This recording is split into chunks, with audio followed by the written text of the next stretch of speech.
Good morning. It is Wednesday. It is the 19th of April. And I'm going to continue the theme of what I was saying yesterday, this time by looking at Romans 5, 3 to 5, where Paul says, "We also boast in suffering, knowing that suffering produces perseverance, and perseverance character, and character hope. And hope does not disappoint because God's love has been poured into our hearts through the Ruach ha-Kodesh who is given to us." Now, again, Paul is pointing out what James pointed out, and that is trials and suffering produce, actually, we could argue to some degree, the fruit of the Spirit.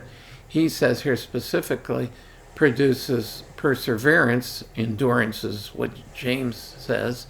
From that comes character and hope. And our hope is what? In God, not in the end of the whatever the negative circumstances we find ourselves.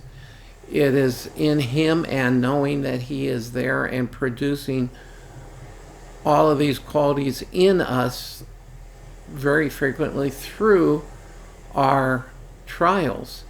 And He provides for the filling of the Spirit who strengthens us to endure and to therefore receive that perseverance which leads to character and then hope in God. So we all have trials, and I was saying this yesterday to someone. Everybody goes through trials, believers, non-believers, it doesn't matter. We live in a fallen world. Some of those we create ourselves, some of those are just because we live in a fallen world, and for us as believers, some God allows into our lives for His glory and our blessing.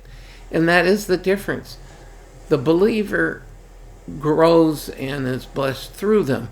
The non-believer goes through trials and suffering for nothing unless God uses them to lead them to Him. So consider that blessing, that comfort, and that doesn't mean we shouldn't ask for relief, or as I sometimes put it, recess. But in the final analysis, we need to simply look to the character of God as He grows our character so that we too, in dependency on the Spirit, can endure. And accordingly, let's endure today, because it's the only day we have to get through, and I'll see you again tomorrow.